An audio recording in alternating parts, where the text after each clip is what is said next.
And it also speaks about alienation. I hope this song would have gone away, but it seems to just be coming back and coming back again. It's a song I call 1990. So from the ghettos of Trinidad to the ghettos of LA, the same story.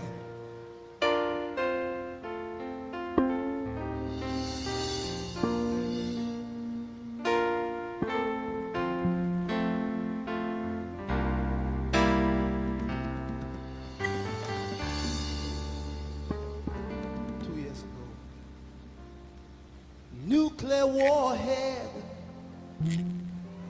do I see it torn down? And there's an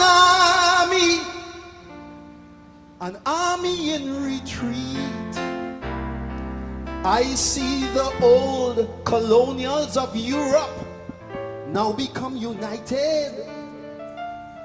And that word, perestroika, it fills the streets.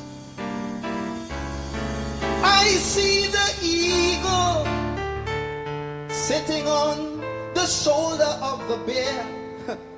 Or maybe it's the other way around. Is this the calm before the hellfire? Or is our tomorrow really heaven bound? But 1990, the blood still flows in Bogota, and from Beirut to Johannesburg, the river don't stop. 1990, third world children still wander in their boats, in their jungles, in their deserts, until they dry. It is strange. The more we change, the more we rearrange. Everything just seems the same as we move into the next century.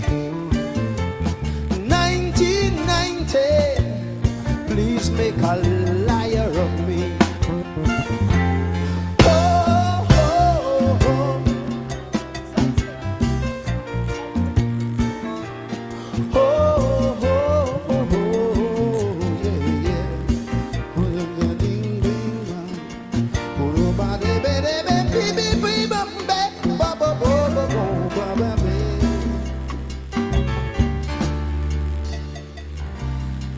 There is a black man on the run through a lonely Beijing street. There he goes, my God, he's running again, this time through Brooklyn, Howard Beach, and there he runs again through the streets of Soweto and Bensonhurst. And I'm saying, Lord, so this story goes. And the ghostly man from the past, they call him Selma, Alabama. He just shrugs and says, deja vu, I suppose. 1990, will our children stand firm, or will they keep a running and a running and a running till the end of time? 1990, will hands of love ever reach out, or will they be there just to strengthen the crime? It is strange. The more we change, the more we rearrange. Everything just seems the same as we move into the next century. 1990, please make a liar care of me. Oh, oh, oh. Oh, oh, oh. Bam-ba-dee-dee-ding, bam-a-ding, bam-a-ding, bam-a-ding. Ba-da-bee-doo-ba-doo. Ooh.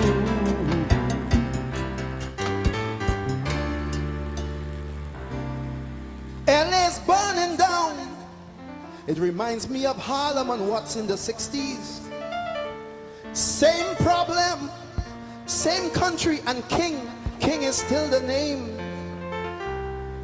People shouting power, power to we the people, and equal rights and justice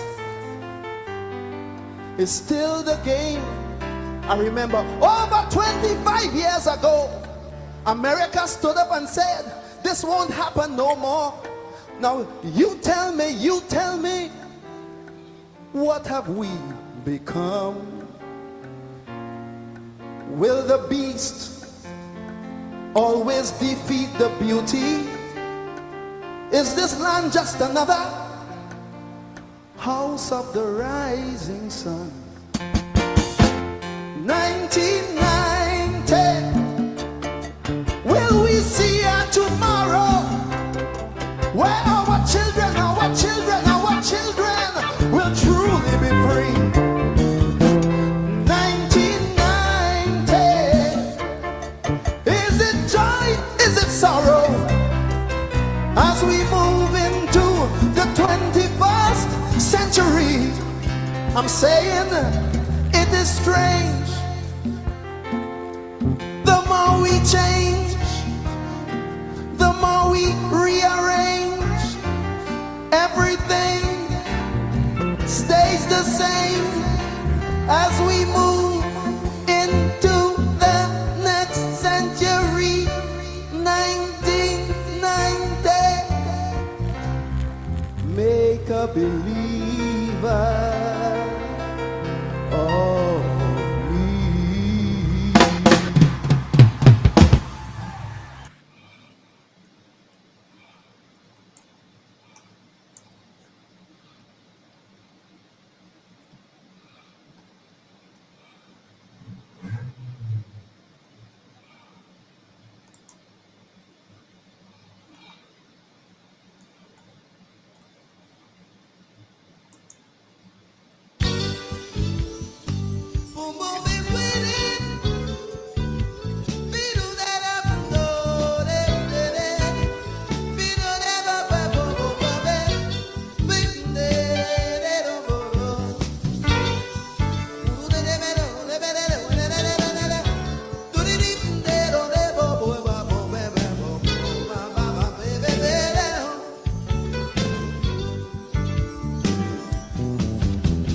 You don't have to cheat to be a winner. You don't have to steal to get it done. You don't have to lie and call me brother. Sometimes I think I just about had enough. Another war begins in South Africa. Oh my God. Another night of shambles, guns and knives. And the reason why it's so easy to discover is them diamonds in the ground worth more than my life. People make me cry. Sometimes when I'm alone, people make me cry. People make me sad. Some people in this world, they make me sad. Oh, been there.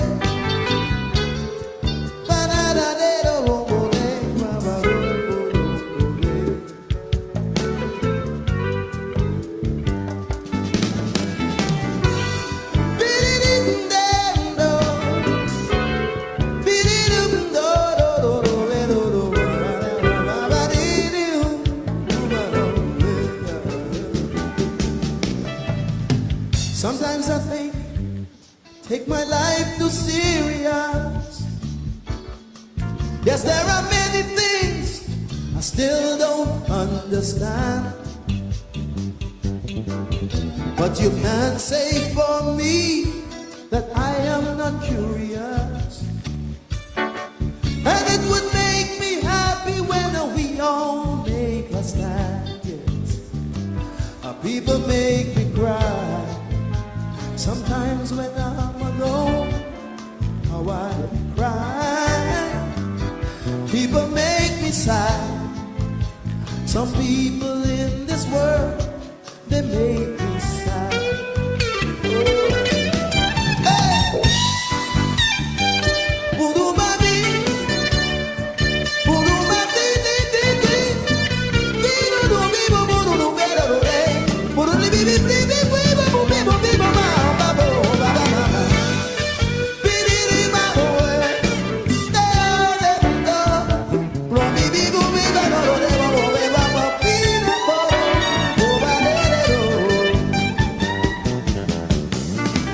Sometimes I think I take my life too serious. Yes, there are many things I still don't understand. But you can't say for me that I am not curious. And it would make me happy when we all make a stand. People make me cry sometimes when I'm alone. How I cry. People make me sad. Some people in this world, they make me sad. I'll tell you why. Because you don't have to cheat to be a winner. No, no. You don't have to steal to get enough. You cannot take my life away and still call me brother. Sometimes I think I just about had enough. What? You take my home, you take my pride, you still want to use me. Oh, you're cutting my inside out like a knife. You cannot take it all away and still abuse me. It's them diamonds in the crown worth more than my life. People make me cry sometimes when I'm alone. How I cry. People make me sad. Some people in this world, they make me sad. People make me cry sometimes when I'm alone. How I cry. People make me sad. Some people in this world, it's them diamonds in the crown worth more than my life. People make me cry sometimes when I'm alone. How I cry. People make me sad. Some people in this world, they make me sad. People make me cry sometimes when I'm alone. How I cry. People make me sad. Some people in this world, they make me sad. Oh, I know. Only down the day. Oh, my day. Only down the door. Only down the door. Oh, my down the day. Only down the door. Oh, my day. Only down the day. Only down the down. Oh, my down the day.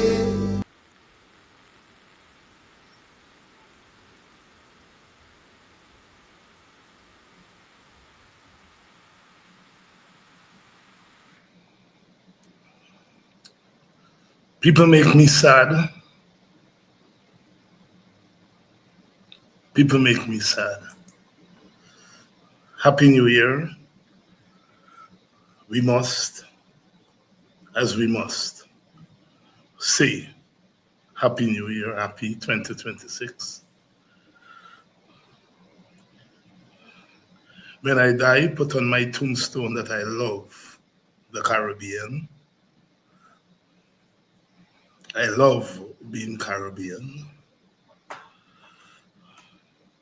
I love being black. I love being black.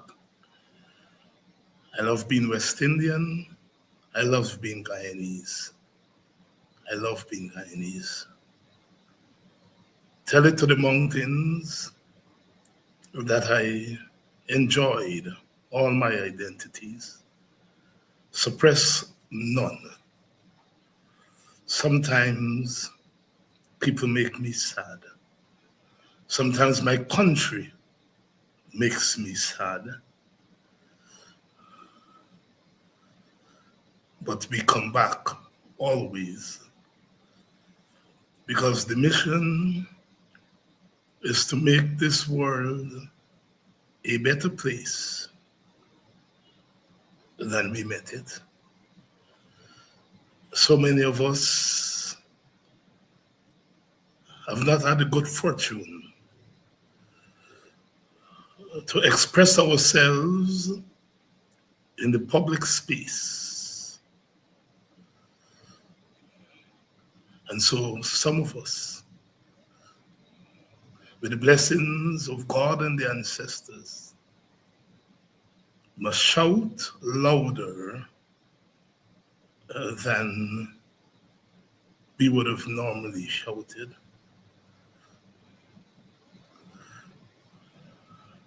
David Michael Rudder.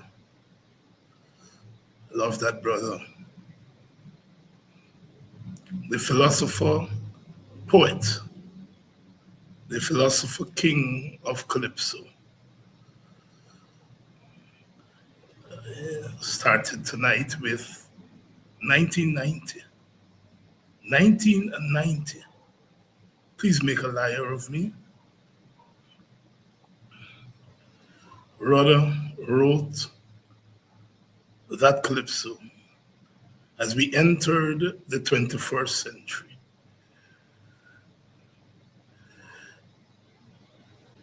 And predicted that the more things change, rearrange, everything remains the same.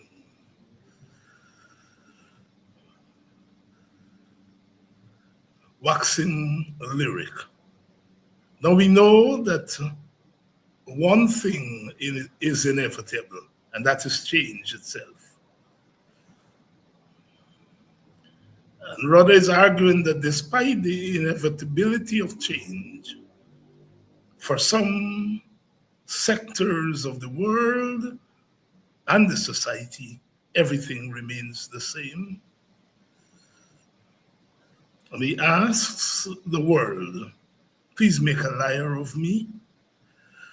Please make a liar of me. Good evening and welcome to Politics 101. We have been gone for a little while. It's the festive season, Christmas and New Year and everything that comes with that. And we too must take a break to reflect, to reminisce, and to freshen for the new day and the new dawn of the new year. Many of us are lucky to be alive. So many others have lost their lives in 2025 in warfare. So many have lost their lives because of official neglect. Many have gone home through old age. Thank God some of us are left to tell the story of 2025 and to begin to witness the story of 2026. The more things change, rearrange, everything remains the same. Many of us happen to be Guyanese. I love being Guyanese. There's only one Guyana, not the one Guyana that comics speak about. There is only a single place called Guyana, carved and shaped by the collisions of history. Here we are on the northern tip of South America. Small in size, small population-wise, but very large in terms of our contribution to the world. A world that was not made for us, a world that was never made for us, a world that we have been forced to traverse, and a world that we are constantly talking to, talking for, and talking about. In 1945, at the end of the Second World War, the victors of the war met in a town in New Hampshire called Bretton Woods. And there they sat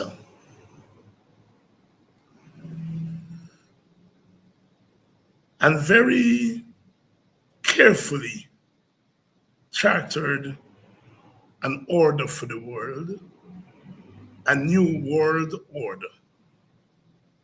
A new world order. It was called the Bretton Woods Agreement or the Washington Consensus. And it determined that Europe and America shall not war among themselves anymore. They shall order the world in which they could shape the world.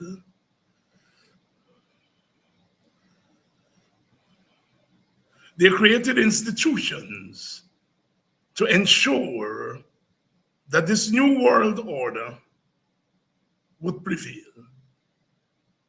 A world order that was made by the victors of the Second World War for themselves.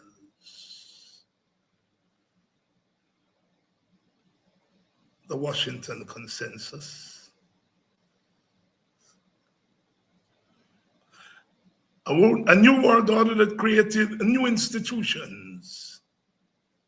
The League of Nations became the United Nations. The United Nations, a global body of countries around the world, but where the victors of the war, the victors of the Second World War, had the last say, veto powers. They created the IMF, the International Monetary Fund, to control and regulate global finances. They created the World Bank initially to rebuild Europe. Europe was ravaged by war, and they created the World Bank to help to rebuild Europe. They created what would become the World Trade Organization to regulate and control world trade.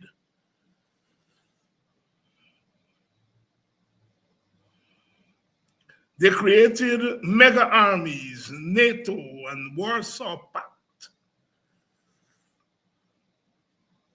regulation and control of the world by the victors of the Second World War was complete. There was no Jamaica, no Trinidad and Tobago, no St. Lucia, no Guyana. We were colonies. And so a world was created for others and not for us.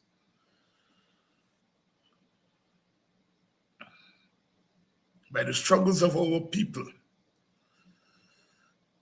we force the colonizers to release their colonies.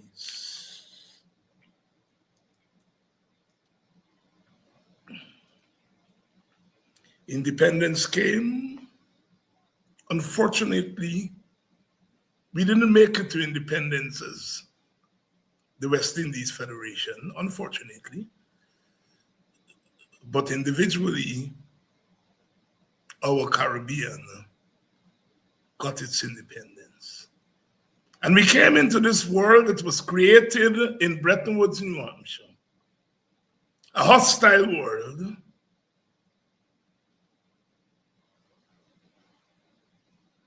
A world which did not need islands anymore because sugar was dying.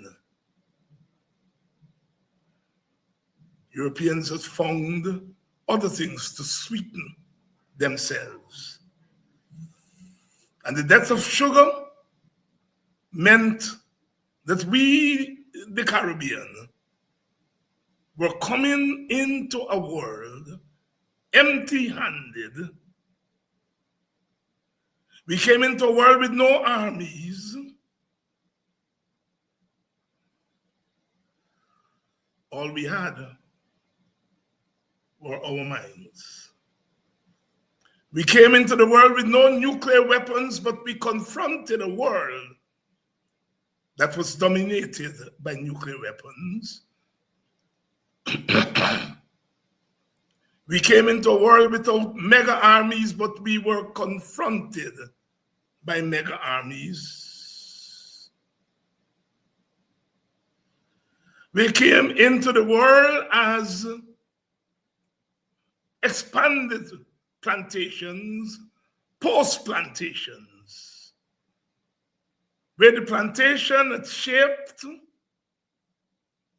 our oppression for 4 centuries.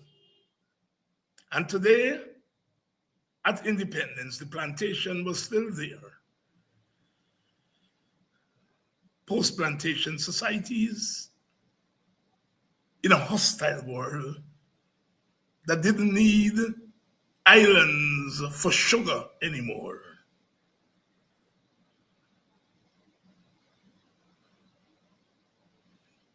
We tried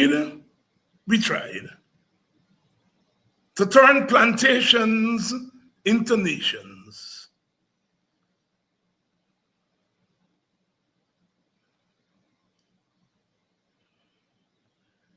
We tried.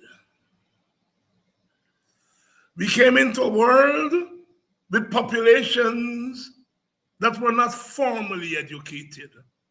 One of the first things we did, not for the first time, was to try to educate our people formally. We did it at emancipation when we built schools and churches and created economies and government. Here we are, here we were, again,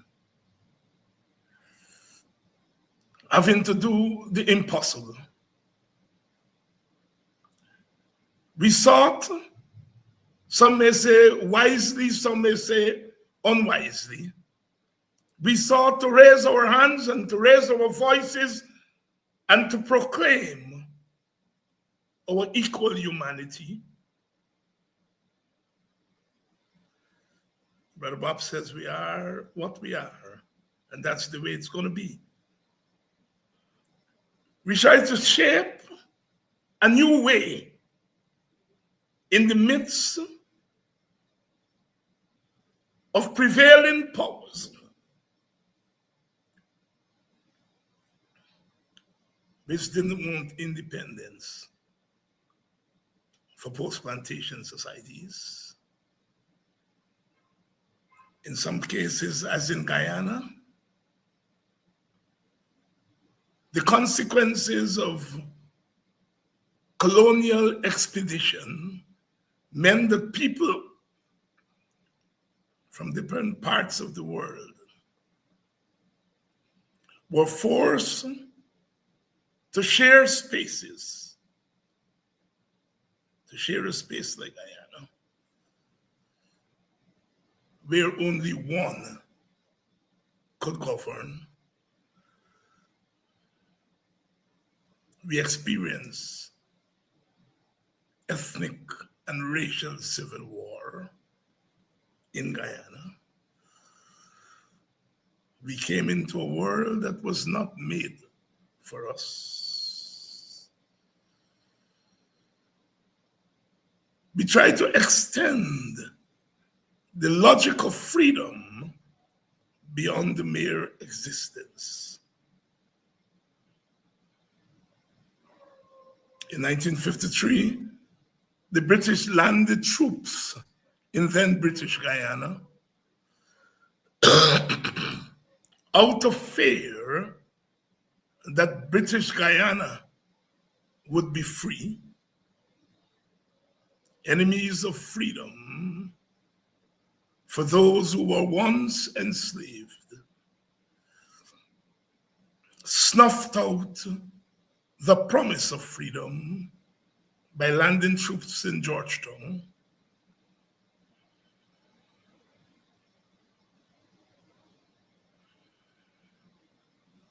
In 1983, in the midst of a brave effort by the people of Grenada to signal its intention to be its own boss, triggered the landing of troops in 1983 in St. George's. The whiplash of those who never loved freedom for others. When a doyen of the middle class, the old West Indian middle class, the brown man, the mulatto man, Michael Manley, dressed in the garb of Joshua, with a rod of correction, steered Jamaica in a direction where Jamaicans could say, free at last, free at last. He was beaten and bloodied, and eventually threw the towel in. Democratic socialism, no.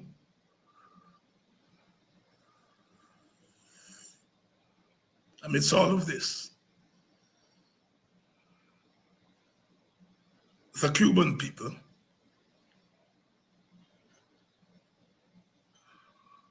stood firm in trying to build a new way and a new day. We lived in a world that was not created for us. By the time the walls that separated the Eastern victors from the Western victors was torn down,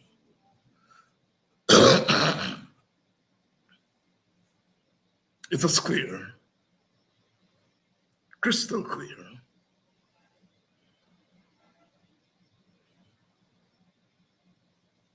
that freedom, if you're small, would mean very little. For the next 30 years, we said we're into the era of globalization. Rex Nettleford said, globalization is a new designation for an old obscenity. The obscenity of control by the strong.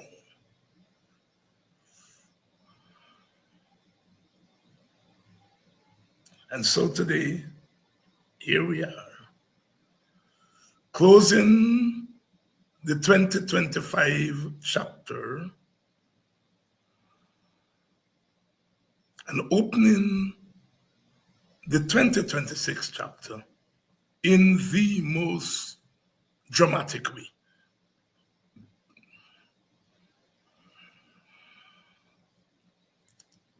It was not unexpected. We knew it was coming.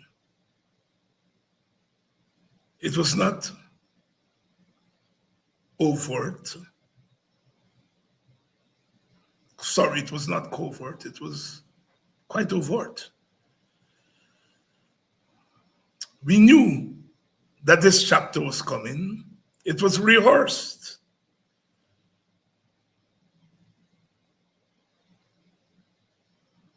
And so, when the United States landed forces in Caracas, snatched that country's, Venezuela's president, away, as David Rudder said, there was nothing new about it. The more we change, rearrange, everything remains the same. Aristide was snatched from Port-au-Prince. Remember? Manuel Noriega was snatched from Panama. Remember? Nothing new. The more we change, rearrange, everything remains the same. 1823, the United States says to its European friends, this is our sphere of influence. You shall not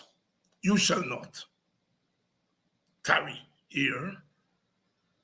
The Monroe Doctrine, which has been upgraded and updated so many times, but it's still the Monroe Doctrine, where might is right, strength is power, and power is right.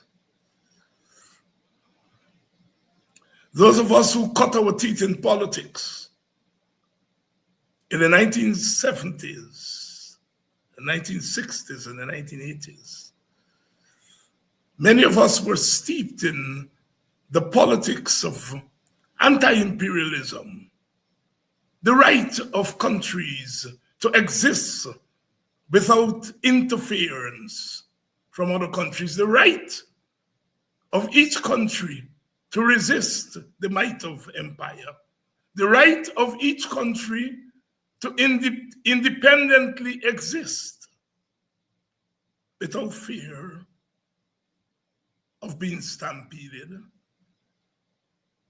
We were and we are still anti-imperialists. But the cries of anti-imperialism from the left of the political center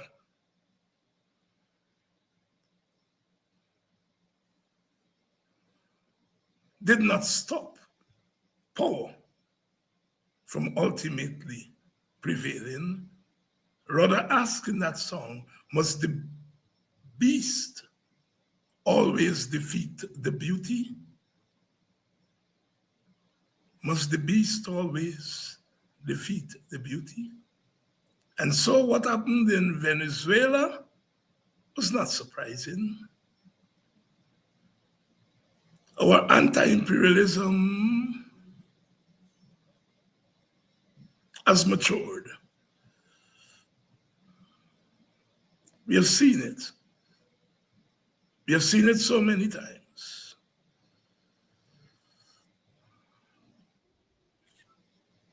Tongues are wagging today.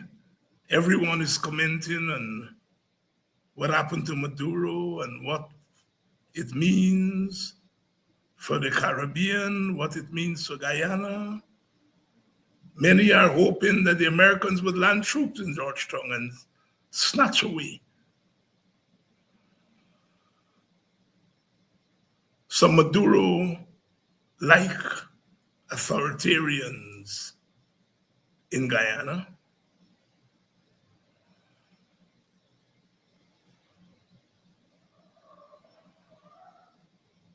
"2026 has welcomed us. Where are we going? How do we explain?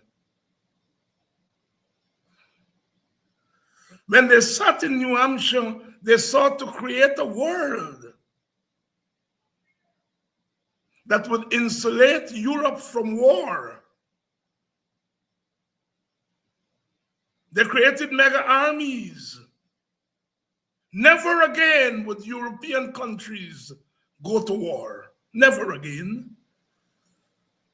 What ensued is that European countries intervened over and over in the countries, the new countries, those who were not at the table in Bretton Woods, New Hampshire. That is the fact of our existence over the last 7 decades. What does this all mean? We saw the rehearsal. Trinidad and Tobago fell in line. No anti-imperialism there.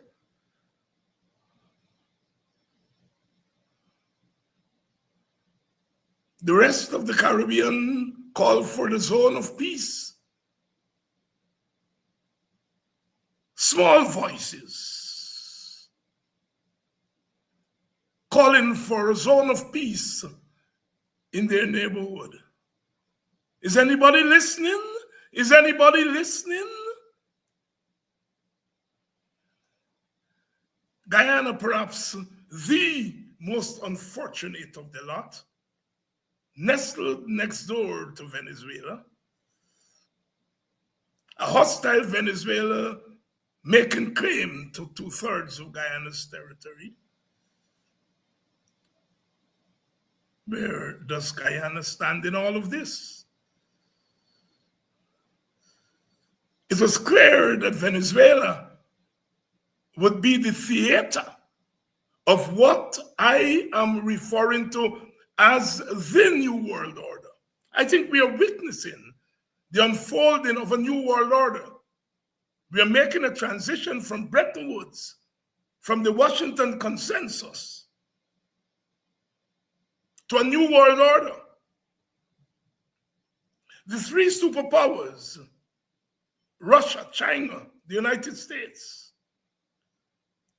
and some minor superpowers, the BRICS group, Indian, South African, Israel, and it's a new world. And a new world order is unfolding before our very eyes. When Maduro was snatched by America, Russia did nothing. China did nothing.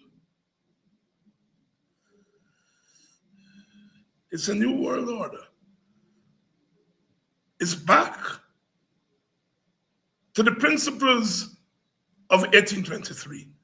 This Western Hemisphere is in the United States backyard.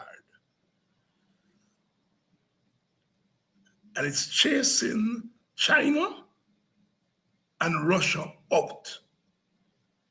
And the way these people make war is they do not go to each other. The Washington Consensus say they must not. Remember the Cold War? America and the Soviet Union never fired a shot at each other. Their proxies fought around the world, but they never fired a shot at each other. And they're never going to fire a shot at each other this time around. But clearly, they are shaping a new order where they will have to coexist even as they compete.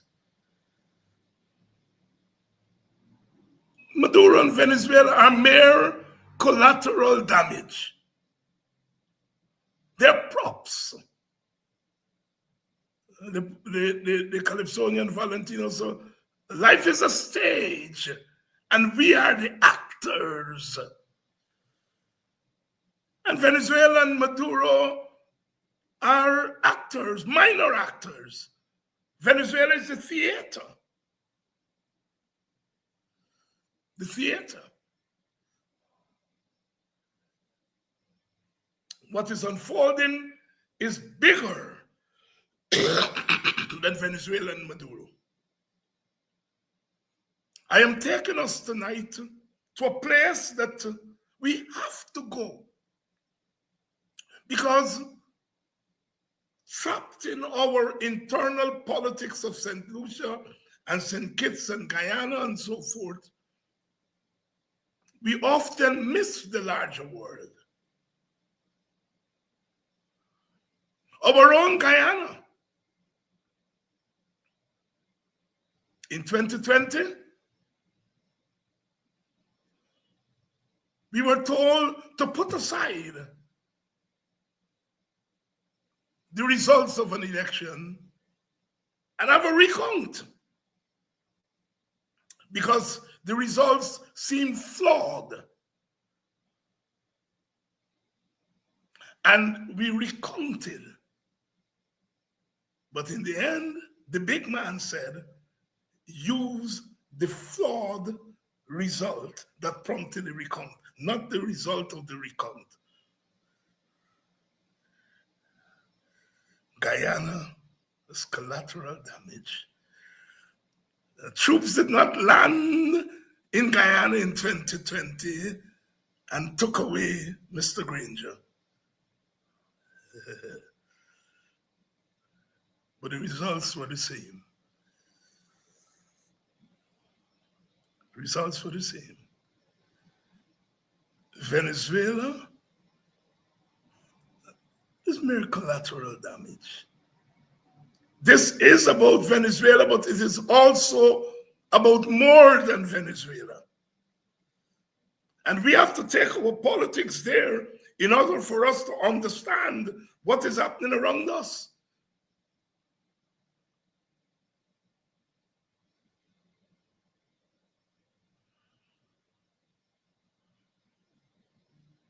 I am tired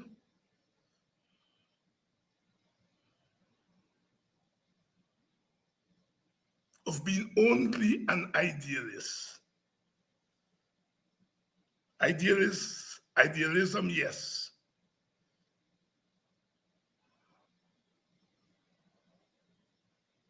But I have lived long enough in the political world to know the limitations of idealism. The ideal world, often small nations like Guyana, we look out the window and we ask for the ideal world, the zone of peace. That's the ideal world. One of my favorite hymns in the Anglican hymnal, when comes the promised time, that war shall be no more, and lust, oppression, crime shall flee thy face before. We are always dreaming of the ideal world. I don't want to say tonight that we should stop dreaming. We are idealists and we must continue to be idealists, but we want to understand the limitations of idealism.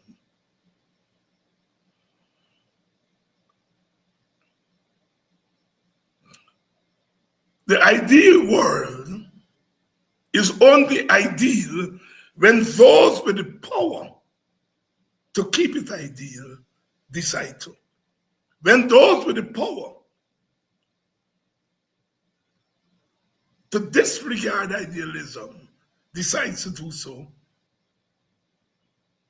idealism goes for a vacation.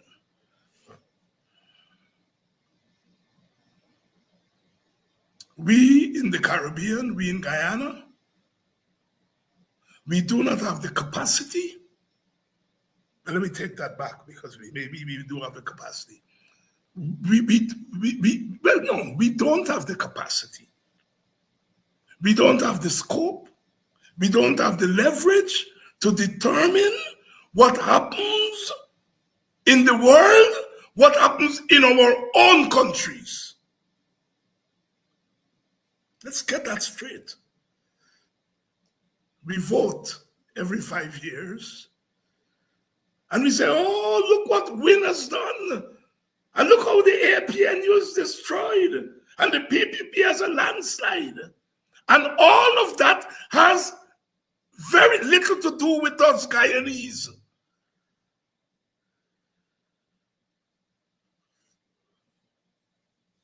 The shaping of a new world order. Remember 2020, I go back. Remember, there were two major political actors in that election. And one actor was sanctioned by Big Brother before the election was over.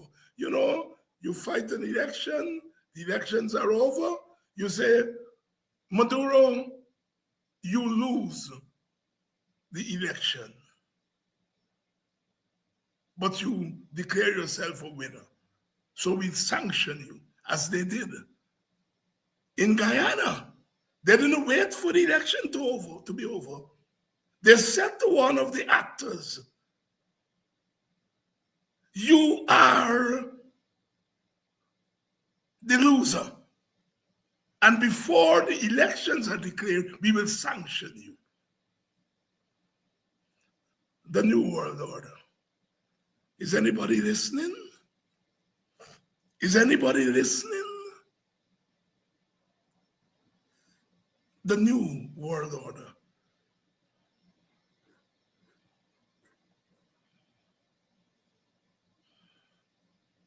And so what happened in Venezuela a couple of nights ago has to be seen within that large context.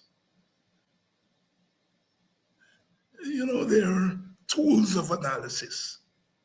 Those of us who were lucky enough to go to that thing they call university, we learned about tools of analysis. These are things that you use to analyze a situation. But there are also levels of analysis. You can make an analysis at this level, the national level. And at the national level, you talk about WIN and you talk about PNC and APNU and PPP. But you have to move to another level, because Guyana is part of a larger world.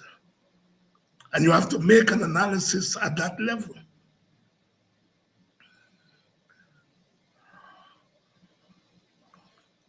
And we have to understand how the forces are operating. Many of us are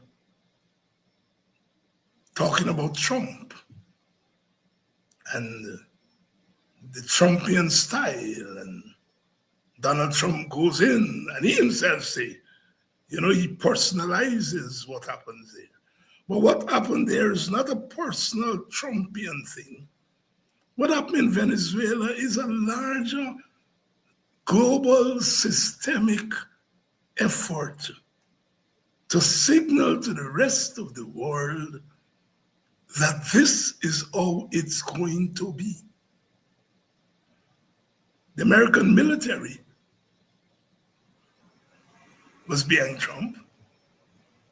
They're going to debate in the Congress of the United States, and they will have different views. So many American Congress people are saying that the government was wrong. The government violated international law, and it should have gone to Congress because the War Powers Act gives Congress the power to declare war. And as Rubio said, this was not a declaration of war. This was a national security operation. You know, the president is always, in the New World Order, declared war, not as war, but as foreign policy. I know this one here, now they're calling it national security. It's the same thing, same war, you know, different words. But when the debate is over, the deed is already done. And it is clear that there is going to be a new way to conduct international relations. Sovereignty, as we know it, will remain. I hear so many people are saying, what does sovereignty mean? Well, if you're from the Caribbean, from Guyana, what's sovereignty? What's sovereignty? We got our independence and we tried to turn plantations into nations, and the global order said there is no place for post-plantation independent economics. You can cry loudly about your democratic socialism or your cooperative socialism. At the end of the day, you have neither the capacity nor the leverage to decide for yourself what you will be.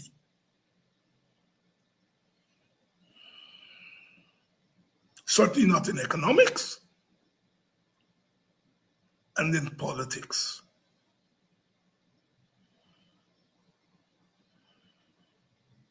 A new world order is unfolding before our very eyes.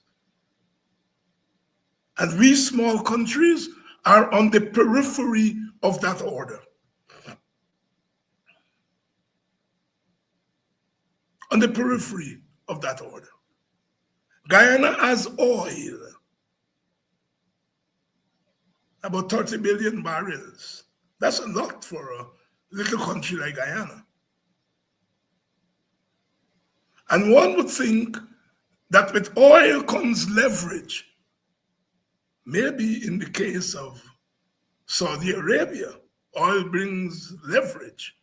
Maybe in the case of Iran, oil brings leverage. Not in Guyana. Guyana is as weak as it has always been on the international scene. The coming of oil to Guyana does not give Guyana the leverage that petrostates have. Venezuela used to be a hemispheric hegemon. Flexed its muscles because it had oil, large army.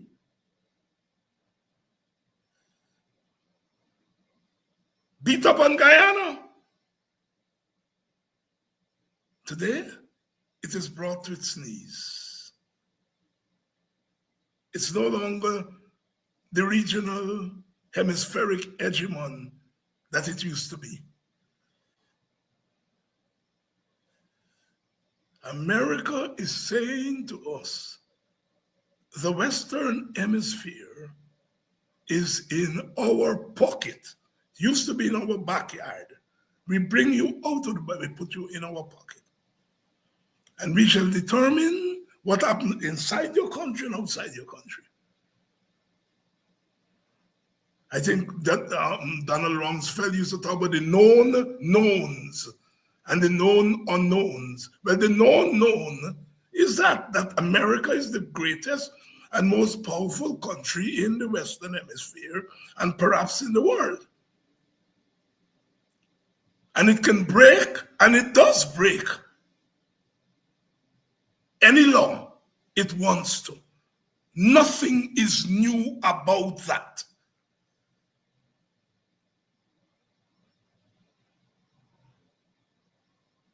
Nothing is new.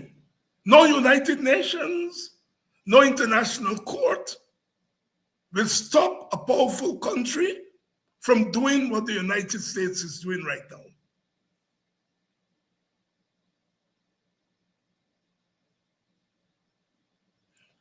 Am I saying this to say, let's throw our hands up and just bow down? No, that's not what I'm saying. I'm talking about what is known, a known fact. Guyana has 30 barrels of oil.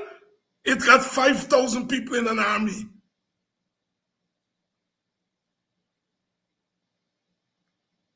Guyana got 30 billion barrels of oil. 58% of its people are in poverty. Nothing changes. Nothing changes. Guyana has no leverage. Not hemispherically, not regionally.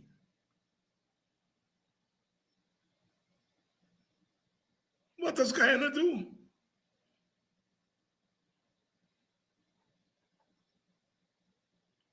Our government has not taken a stand on what has happened in Venezuela. It put out a statement. I don't know what that statement is. It's an embarrassment. It's an embarrassment. I'm clear in my mind that Guyana and the other countries in the English-speaking Caribbean must take a neutral position on these big global issues. And by neutral, what I mean, we must come down not on neither side. We must not come down on one side or the other. It is our business, but it's also not our business. And it is not our business because we can do nothing to influence it.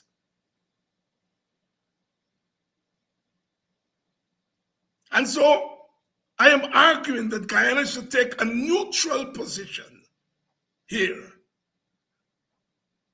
Venezuela has been a bad boy to Guyana. Very bad boy. Maduro has been terrible to Guyana.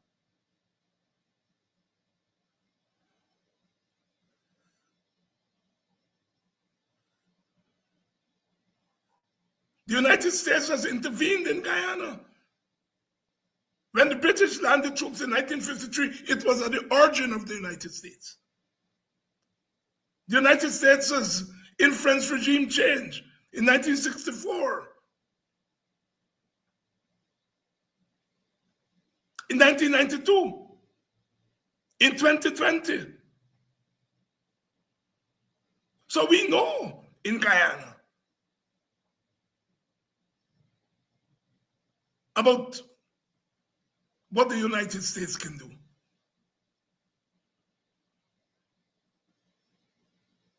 Venezuela is making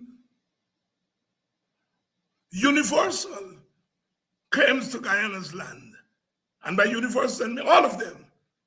Government, opposition, Maduro, Machado, all of them. All of them.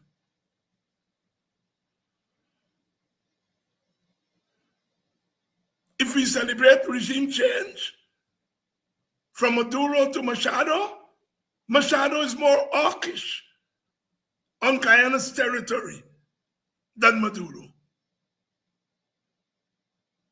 Jumping from the frying pan into the fire.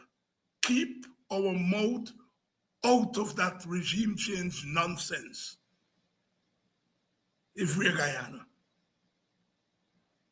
Regime change in Venezuela does not help Guyana. Now, as a small nation, some may argue we do not have interest. Because if you don't have leverage, you don't have influence, then you don't necessarily have interest. The United States got economic interest and is pursuing its economic interest in Venezuela. They're going to control the oil, they say. They make it very clear. Very clear, very clear. They have economic interest there. We do not have economic interest in Venezuela. We do not have political interest in Venezuela. Keep our blasted mouths out of that thing. Our interest in Venezuela has to do with our territory. That is what should guide our stance on Venezuela. They came to our territory. And the spillover of war to Guyana, we are already seeing the confusion in our country with Venezuelans who have fled here and Colombians and Brazilians. Imagine another 100,000, 200,000, 500,000 Venezuelans coming over to our border. That is our interest. So our interest is the level of migration from war and destabilization. And with that migration, coming here, saboteurs.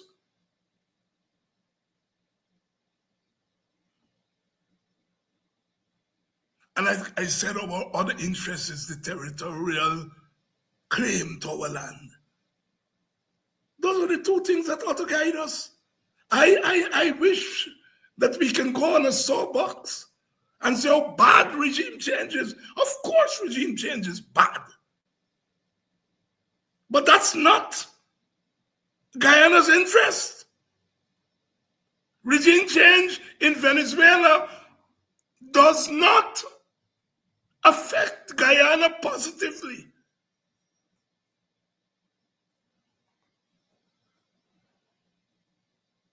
So take our mouth out of that regime change thing. Regime change is bad, meaning by regime change, the power of a big country to go in a small country, take away its leader, and determine who governs tomorrow. That's wrong. That's morally wrong, politically wrong. But I'm saying, as a nation, that's not Guyana's interest. Individuals like my friend Ramotar, Donald, and others who are anti-imperialists, that's their thing. But as the government of our country, we have no business in that debate on regime change.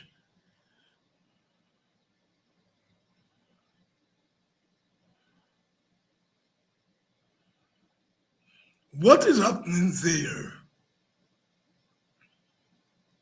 We must ask, in Guyana, how is it going to affect in a positive way the territorial thing? And it does not. It does not.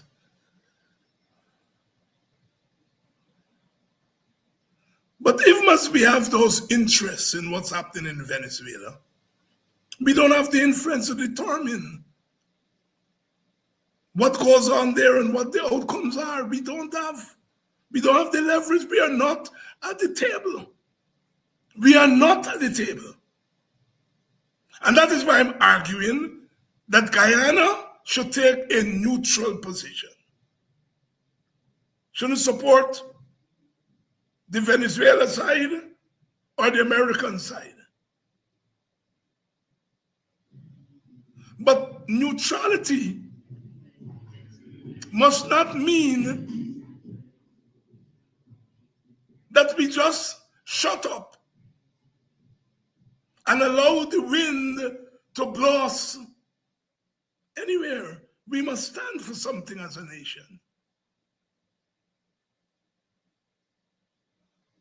We must talk to America so that it conducts its foreign policy in a way that does not overtly hurt Guyana.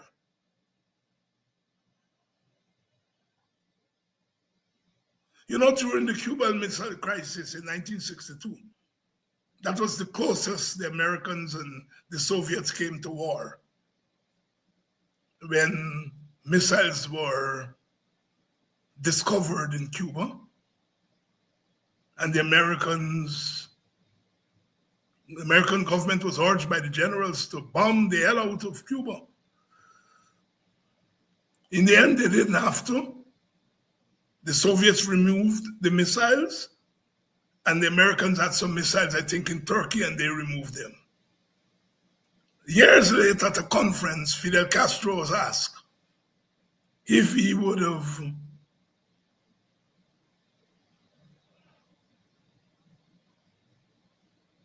turned the switch on the missiles that were pointed at America, and he said yes.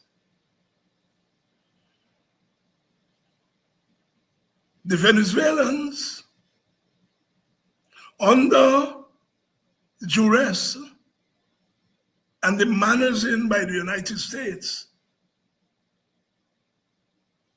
could turn their weapons on Guyana.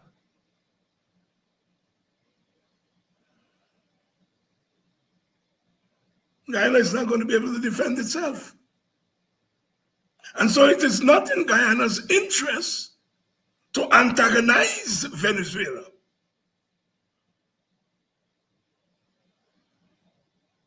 It is not in Guyana's interest to antagonize America. Exxon controls our oil. If America is out of the equation, Venezuela will walk into Guyana tomorrow. America is the hegemon. They don't come to hegemons in this part of the world. The Chinese are here. The Russians are here in parts of Latin America, but not as counter-hegemons. I think what Venezuela has shown is that clearly they have ceded this Western hemisphere to America. So it is not in Guyana's interest to antagonize the United States of America. I am not saying that there should not be condemnation, human rights condemnation. There must be. There should be condemnation for violation of international law, yes. But in terms of our larger stance, our larger posture, we must antagonize neither the Venezuelans nor the Americans. And that's what I mean by taking a neutral position. I read the statement by the president, and if you read the statement carefully, it is a statement that at best seemed to be egging on the Americans, not in an overt way. Oh, we praise President Trump for his commitment to democracy and all of that, buttering up the Americans. And you try to butter up the Americans today, and tomorrow the Venezuelans decide to let loose some bazookas, another thing on us.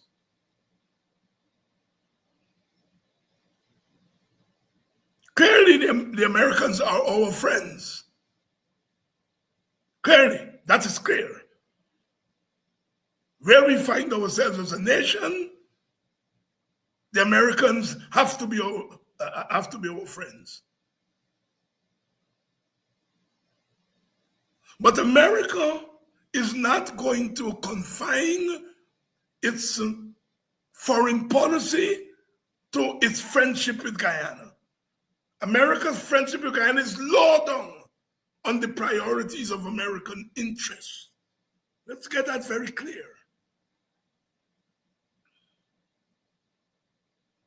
And so, yes, America is our friend. But America could abandon us tomorrow if its interest is not served by that friendship. That's how big countries conduct foreign policy. And we have to get wise. This is not the 1960s and 70s when we were guided by an ideological, position against imperialism and etc., etc. And, when big countries fighting each other, we take one side over the other. We have to be very careful in this situation. We cannot antagonize the Americans because if they are removed from the equation, we're dead. We should not antagonize the Venezuelans because they could decide to lob some bombs across the border to us. They can pack up a set of mercenaries and send them over here as migrants. We are vulnerable. We are vulnerable. And so we must take a neutral position. But that neutrality must be grounded in principle. It mustn't be a neutrality that is opportunistic. It must be grounded in principle.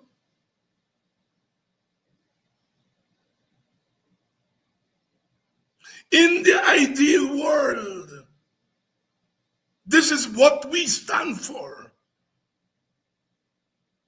We come out of the nigger yard of yesterday, and we cannot stand for nigger yard politics.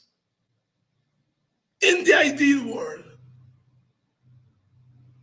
but real politics demands that we take a neutral position. We are for human rights. Must always be for human rights. But in this conflict, our interest is not guided by human rights. In other words, this government has to lay out a foreign policy direction for Guyana. What is our foreign policy? What is this grounded on? Under Burnham, we had a foreign policy of non-alignment. Clear. Grounded on the fact that small nations have to keep out of big people's story and have to protect their own interests as small nations. Non-alignment. Aligned with neither the North nor the South, neither East nor West, sorry. It was a clear policy of non-alignment that informed our foreign policy. Anti-imperialism informed our foreign policy in the 60s and 70s and the 80s. Anti-apartheid defined our foreign policy. So our foreign policy was determined by non-alignment, anti-imperialism, anti-racism. That is why Michael Manley and Forbes Burnham were loud voices for a new world economic order, a new world information order. We have moved on from then. And we have to craft a new foreign policy in this new world order. And when I look at that limp statement by the government, I'm not encouraged. It does not betray an understanding of the global imperatives. It does not betray an understanding of what is unfolding before us.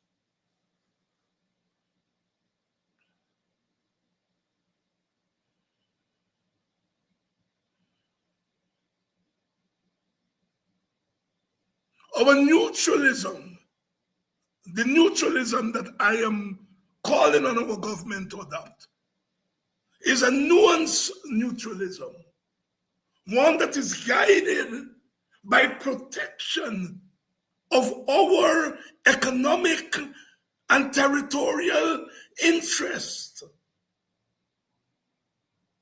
our proximity geographically to the theater of war. It's a nuanced neutralism.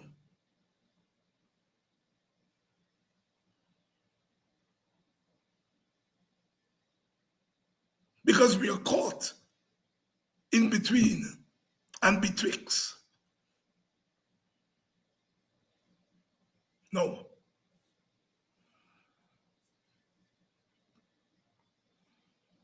In times of war, and Guyana, although it is not directly involved, our geographical proximity, the little oil that we get in 30 barrels of oil,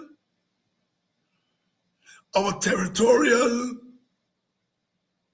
integrity, when you put all of that together,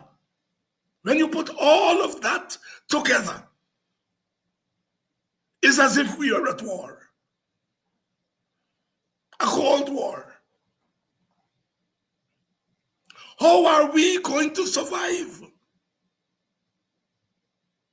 At the Second World War, Churchill called in Attlee and they form a war government.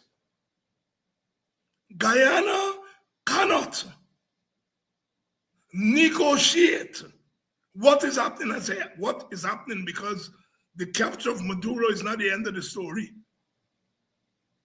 And Venezuela is not going to be the only country in this Western Hemisphere that is going to feel the wrath of the United States.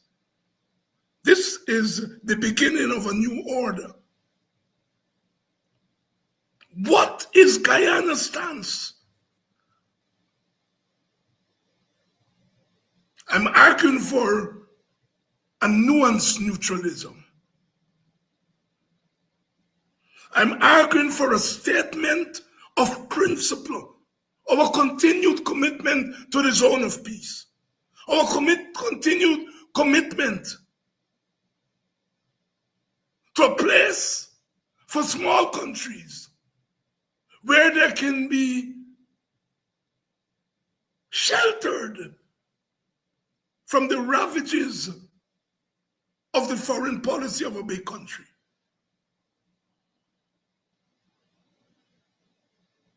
Must be grounded in the notion of self-determination for countries.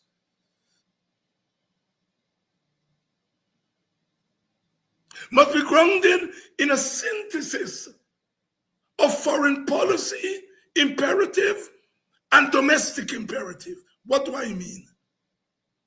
You can't call for democracy internationally. You can't call for no regime change internationally. And you're engaged in regime change in your own damn country.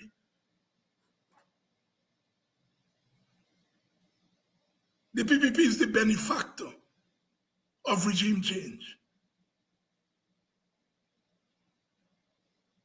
And so, if it says we respect the right of dictators to exist,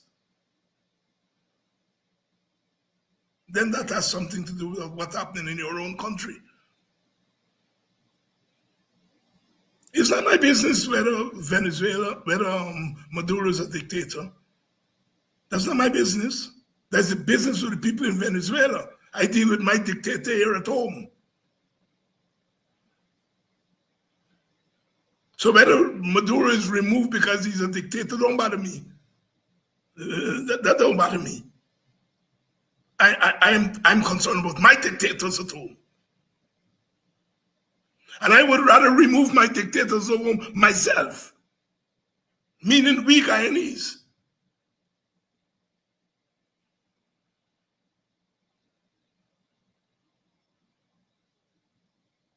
So there's some issues, not.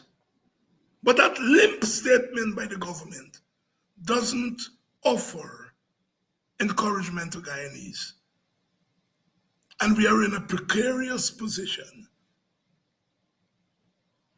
We are vulnerable. And this government must move from a foreign policy by a party to a foreign policy by a government. Sorry, foreign policy by a party to foreign policy by a nation. This business is not about a government. In Guyana, government and party is the same thing. We now have to talk about the foreign policy of a nation. That is, we must have a national approach to foreign policy. This is not about the government. The government is made up of one party. This is about the nation. When bullets and bombs are going to come over from Venezuela, God forbid, it won't got PPP and PNC and WPA and WIN mark on it, and AFC mark on it.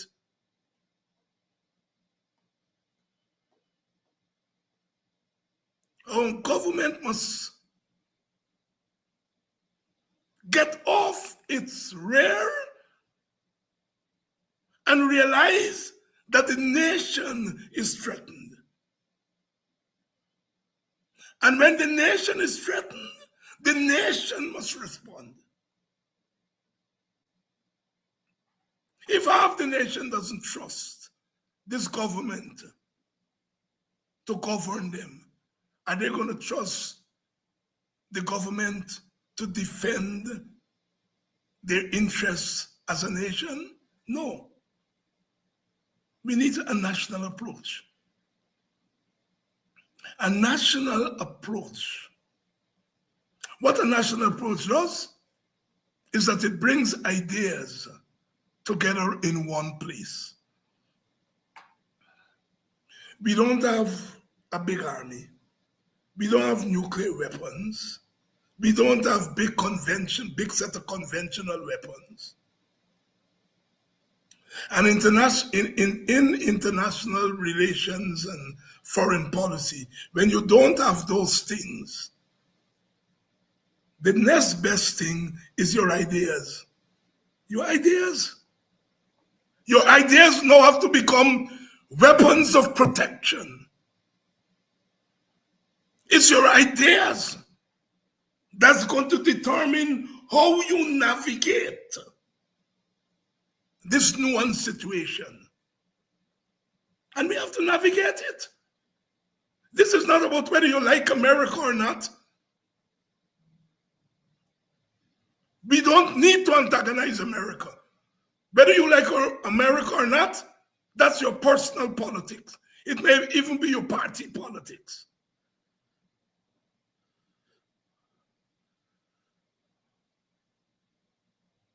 But we cannot antagonize the Americans. We cannot antagonize Maduro. It's not whether Maduro is a dictator or not. That's your personal business, that's your party business. If you don't like dictators.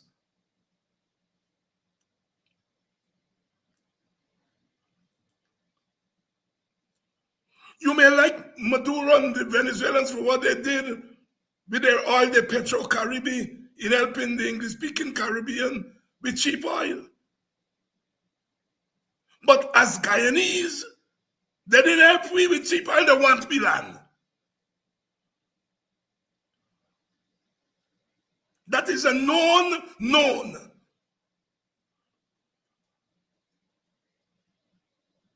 So it's not whether you like Venezuelan government, Maduro, whoever.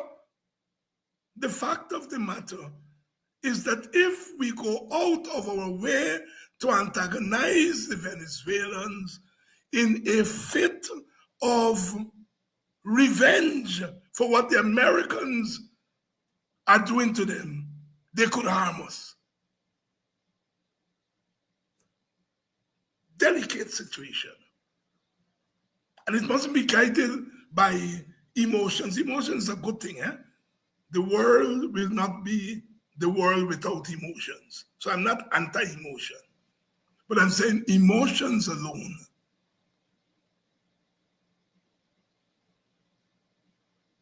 We cannot antagonize either of those two actors because both actors have the capacity to blow us away in a minute.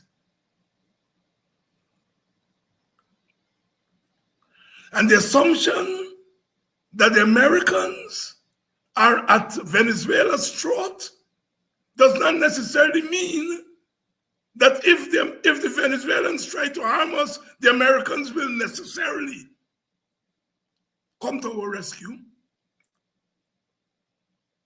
The Russians love Maduro. They didn't come to his rescue the other night. You see, what the Americans have done is something that is sending foreign policy specialists in a tizzy. They've removed Maduro, but they didn't remove his government. The vice president is now the president, but she has been told, step in line. So it's not the classic regime change.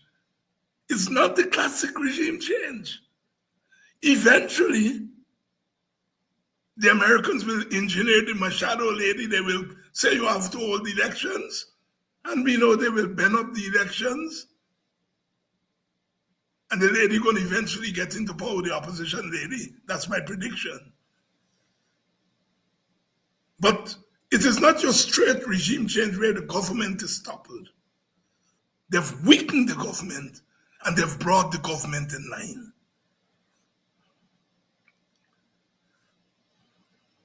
Guyana is in a precarious position, and all its minds and experts on international economics, international politics, international relations must be brought to bear on this issue. And we must carve a foreign policy. We have not had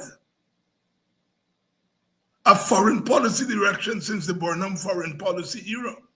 As I said, it was based on non-alignment, anti-imperialism, anti-global racism, and regional integration. The 4 planks of the Burnham foreign policy. And it was a foreign policy that was shared by many newly independent countries.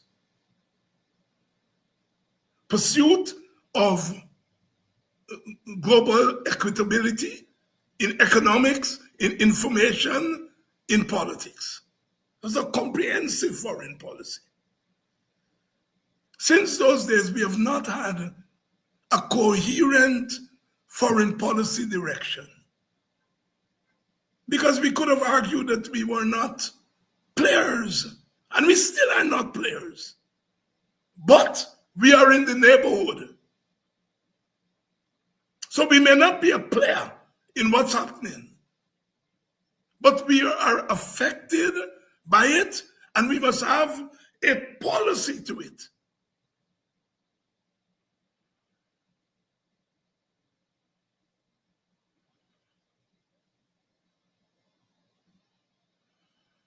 Some may ask, well, what is the difference between non-alignment and the neutralism you're talking about, Dr. Hines? There may be some similarities. Let's start there. lots of similarities between the non-alignment. Non-alignment, so you're aligning with neither north, with neither east nor west. In terms of this neutrality, there is alignment. There is some alignment with the Americans. So it's not a non-alignment, it's a neutrality in which there is some alignment. We are aligning with the Americans. They're extracting our oil. They are going to be our big protector, potentially, if the Venezuelans decide to go crazy. So there is alignment here. So this neutrality does have some alignment there. There's a big difference between the neutrality that I'm arguing for and non-alignment. And I'm saying, despite the alignment with the Americans, we should still be neutral. And I think the Caribbean countries, St. Vincent and St. Lucia and Dominica, and those who benefited from Petro-Caribbean, didn't get that right. Ralph and them did not get it right.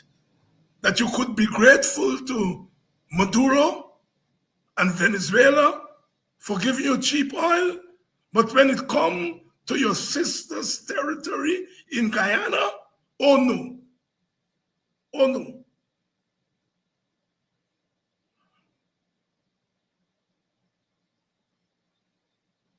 So the neutrality that I'm talking about is a nuanced approach. You antagonize none of the players because you could be harmed economically, politically, militarily by both. Guyana has to survive. I'm calling not for a government approach. I'm calling for a national approach. Two different things. You could have a government that is not necessarily national in nature. And our government in Guyana is not national in nature. It's a partisan government. And to get a national approach, you have to bring the various parts of the puzzle to the table.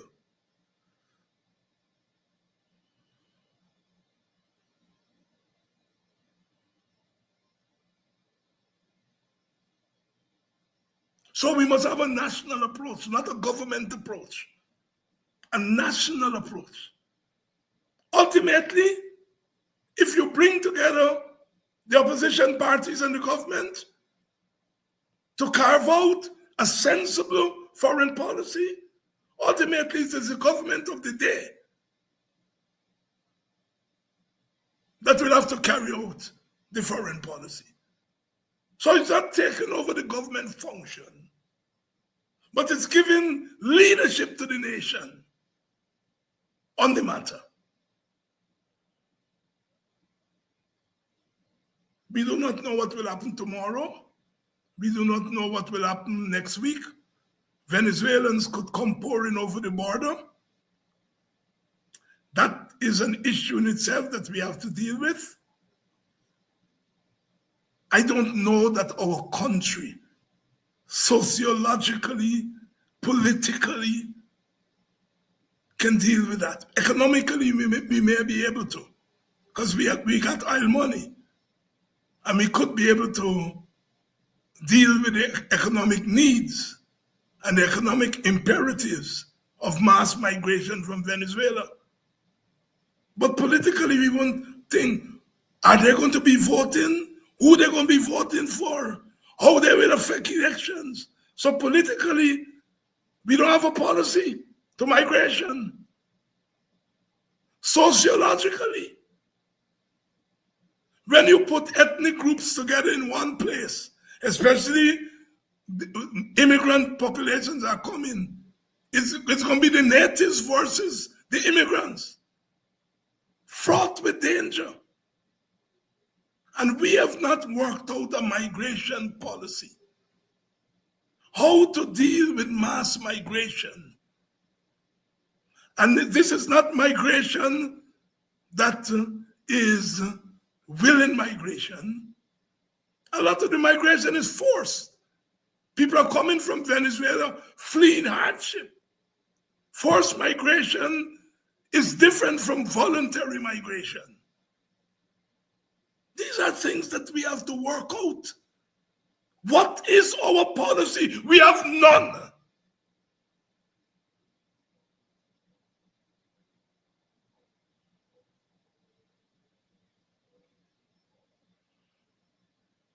You open the Chronicle today, it's as if Venezuela didn't happen. It didn't happen just next door. And all kind of stupidness in the people. Freddie Kissoon, in his column, dealt with Maduro, but he had to put in Burnham and Castro. Other than that, you open the government newspaper. The newspaper the government runs on behalf of Guyanese people. And no discussion of what happened in Venezuela.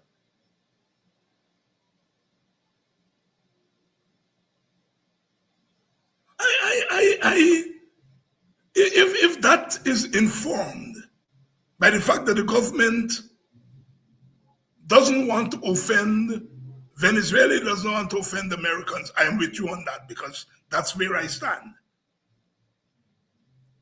But if it is driven by just self-preservation, meaning the preservation of the government and the party, a part company with you there, you have to say something. You have to give leadership. You have to say something. There are big issues at play. Where do you stand on human rights? Where do you stand on self-determination? Where do you stand on the Monroe Doctrine updated?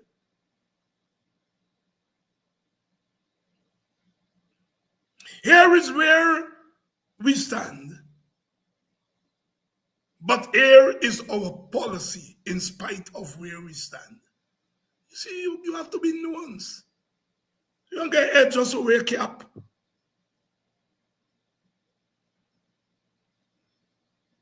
But to sit and say nothing is embarrassing.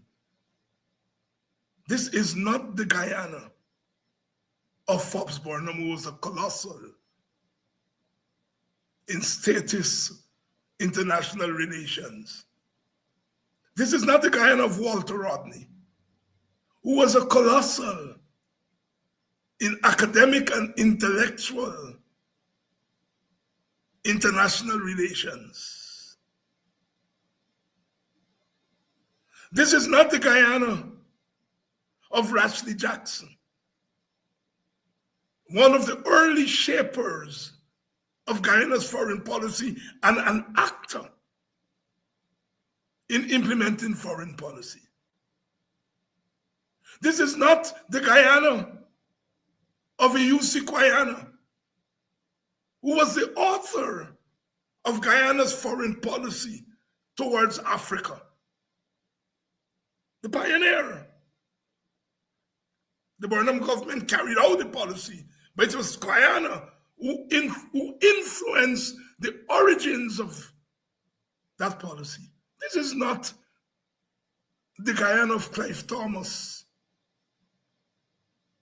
who's a pioneer in regional integration, foreign policy. We have played important roles in shaping foreign policy and international relations thought and practice, or some may say praxis.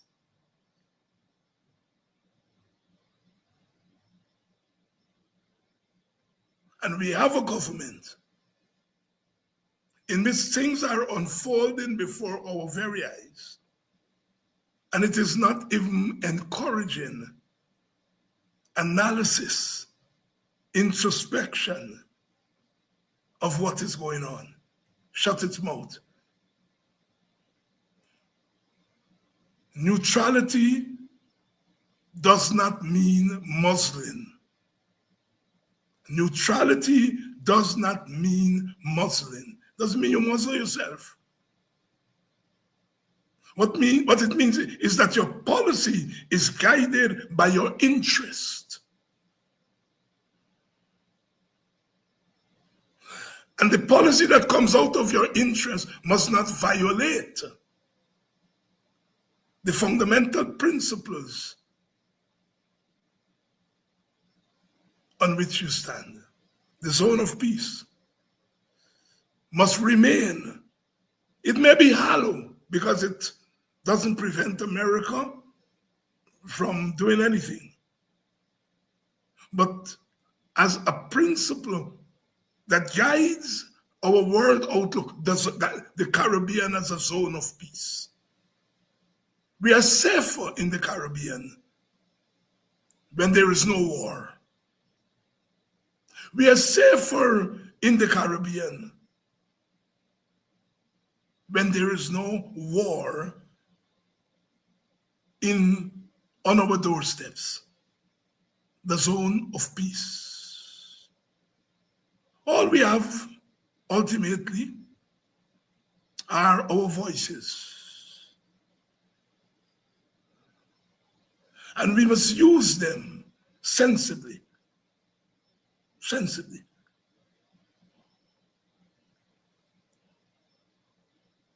So, sisters and brothers, it's been one of those nights tonight. And like I said, this matter is unfolding. And we in Guyana cannot pretend that it doesn't exist. And the government is pretending that we don't have a problem on our hands. We have a problem on our hands. Of course, some people, like I said at the beginning of the show, want the Americans to land some troops and carry away Irfan and Jack Dew on them. Some say they want to land some troops and carry away Azzedine. You know, Guyanese are Guyanese. We find ways and means of making light of some heavy things, but also guided by our own authoritarian government at home. And so we are saying to the Americans, if you really want to get rid of authoritarians and perceived drug dealers and drug pushers, you get them here in Guyana, come for them. That's the West Indian turn in our politics. But at the end of the day, it is much more serious than that.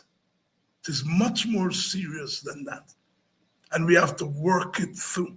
I'm going to try to see if I get some of the foreign policy, international relations experts to come on to enrich our discussion. But that's where I stand at the moment. That's where I stand at the moment. We cannot be muzzled, but we should not be shrill in our pronouncements. Somewhere between hollering and saying nothing. We have a nation. You can't tell our interest is to protect the nation.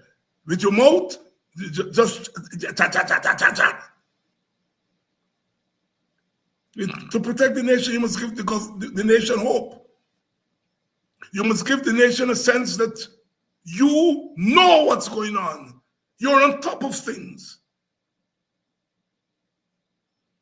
Yes, we don't have to stop our country and everything else that's happening in our country because the Americans snatch Maduro.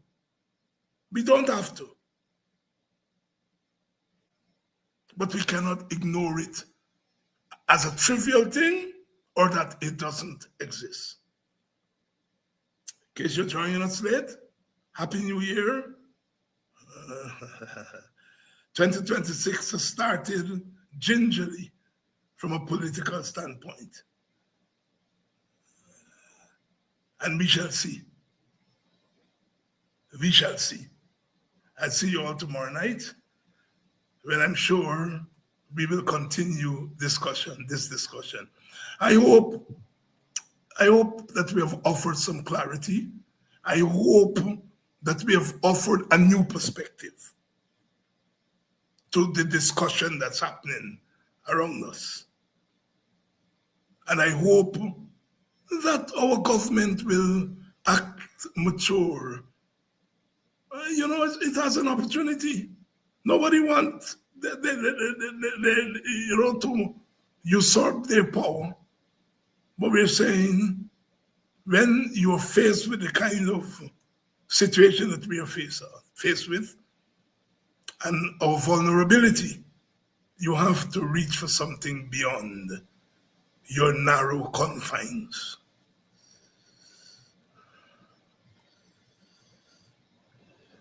We will survive. I hope we do. We shall survive.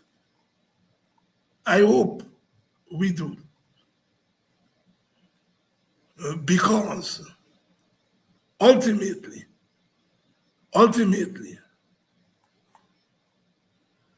the big powers are going to survive, because that's what they are working out.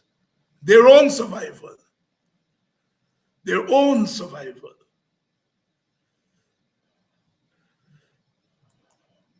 And we, the people, are depending on our government to lead the way, because they are the government.